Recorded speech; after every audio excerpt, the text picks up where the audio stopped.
Everybody, welcome back for Flipped. We're going to kind of continue where we left off.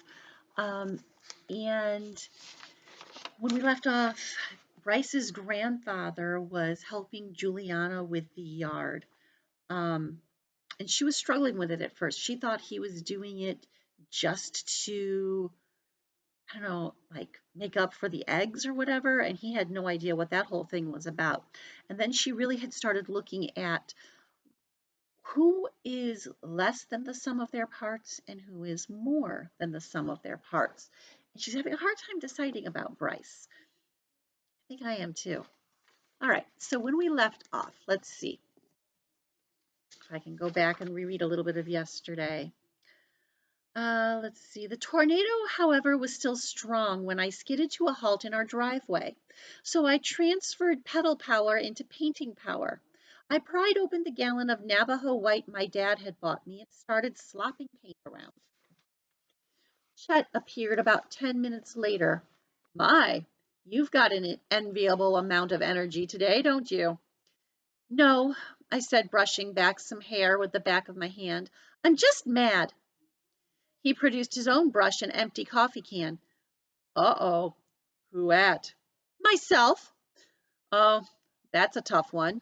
Did you do poorly on a test? No, I turned to him and said, how did you fall in love with your wife? He poured some Navajo white into his can and smiled. Ah, boy problems. I do not have boy problems. He hesitated, but didn't argue. Instead, he said, I fell in love with her by mistake. By mistake? Well, what do you mean? I didn't intend to. At the time, I was engaged to somebody else. Oh my, that's shocking. I was engaged to somebody else and in no position to fall in love. Fortunately for me, I saw how blind I had been before it was too late. Blind? Yes, my fiancée was very beautiful. She had the most magnificent brown eyes and skin like an angel, and for a time all I could see was her beauty.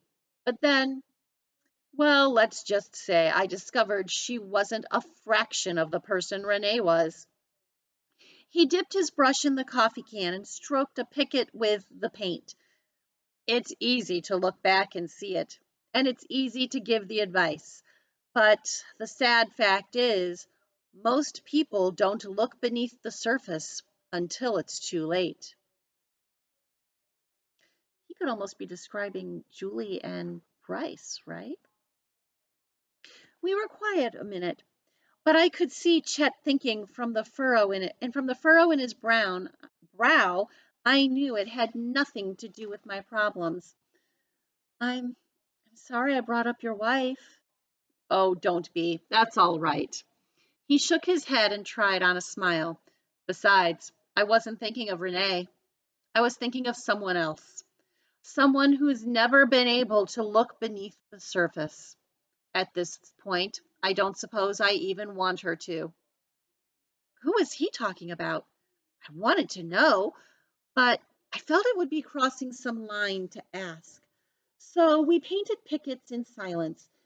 At last he turned to me and said, get beyond his eyes and his smile and the sheen of his hair.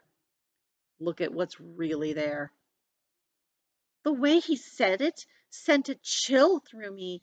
It was as though he knew. And suddenly I felt defensive. Was he telling me his grandson wasn't worth it? When it was time to go in for dinner, I still didn't feel right, but at least the tornado was gone. Mom said Dad was working late, and since the boys were off with their friends, it was just the two of us.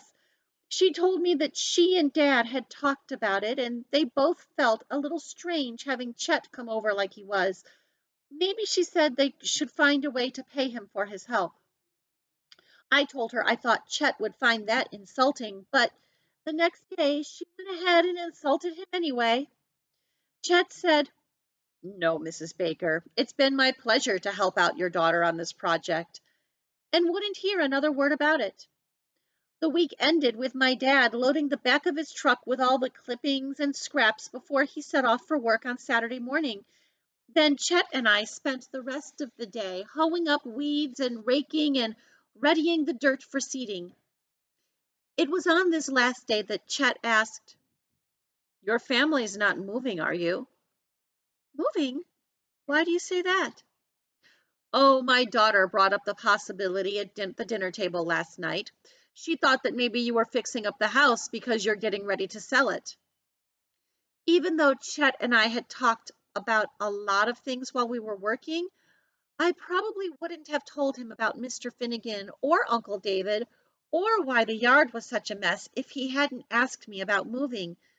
But since he had, well, I wound up telling him everything, and it felt good to talk about it, especially about Uncle David. It felt like blowing a dandelion into the wind and watching all the little seeds float off up and away. I was proud of my parents, and looking around the front yard, I was proud of me too. Just wait until I got my hands on the backyard. Then maybe I'd even paint the house. I could do it. I could. Chet was pretty quiet after I told him the story, and when Mom brought us out sandwiches at lunchtime, we sat on the porch and ate without saying a word. Then he broke the silence by nodding across the street and saying, "I don't know why he doesn't just come over and say hello." "Who?" I asked. Then I looked across the street to where he nodded. The curtain in Bryce's room moved quickly back into place. I couldn't help asking, "Bryce?" "That's the third time I've seen him watching." "Really?" My heart was fluttering about like a baby bird trying to fly. He frowned and said, "Let's finish up and get that seed sown, shall we? You'll want the warmth of the day to help with the germination." I was happy to finally be planting the yard, but I couldn't help being distracted by Bryce's window. Was he watching? During the rest of the afternoon, I checked more often than I would like to admit, and I'm afraid Chet noticed too, because when we were all done and we congratulated each other on what was sure to be a fine looking yard, he said, "He may be acting like a coward now, but I do hold out hope for the boy." A coward? What on earth could I say to that? I stood there with the hose in one hand and the spigot valve beneath the other, and with that, Chet waved so long and walked across the street. A few minutes later, I saw Bryce coming down the sidewalk toward his house. I did a double take. All this time, I had thought he was inside the house watching, and he was really outside walking around. I was embarrassed all over again. I turned my back on him and concentrated on watering the yard. What a fool I was, a complete idiot. And I had just built up a nice head of angry steam when I heard, "It's looking good, Julie. Nice job."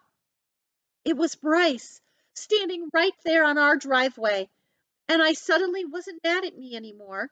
I was mad at him now. How could he stand there like my supervisor and tell me nice job? He had no business saying anything after what he had done. I was about to hose him down when he said, "I'm sorry for what I did, Julie. It was wrong." I looked at him, into those brilliant blue eyes, and I tried to do what Chet had said. I tried to look past them. What was behind them? What was he thinking? Was he really sorry? Or was he just feeling bad about the things he said? It was like looking into the sun, though, and I had to turn away. I couldn't tell you what we talked about after that, except that he was nice to me and he made me laugh. And after he left, I shut off the water and went inside feeling very, very strange. The rest of the evening, I bounced back and forth between upset and uneasy. And the worst part being, I couldn't really put my finger on exactly what I was upset or uneasy about. Of course, it was Bryce, but why wasn't I just mad? He had been such a scoundrel. Or happy. Why wasn't I just happy? He had come over to our house. He had stood on our driveway. He had said nice things. We laughed. But I wasn't mad or happy. And as I lay in bed trying to read, I realized that upset had been overshadowed by uneasy. I felt as though someone was watching me. I got so spooked. I even got up and checked out the window and in the closet and under the bed, but the uneasy feeling didn't go away. It took me until nearly it took me until nearly midnight to understand what it was. It was me. I was watching me. I think Julie's trying to make up her mind about something. We'll find out what next time. Bye, everybody.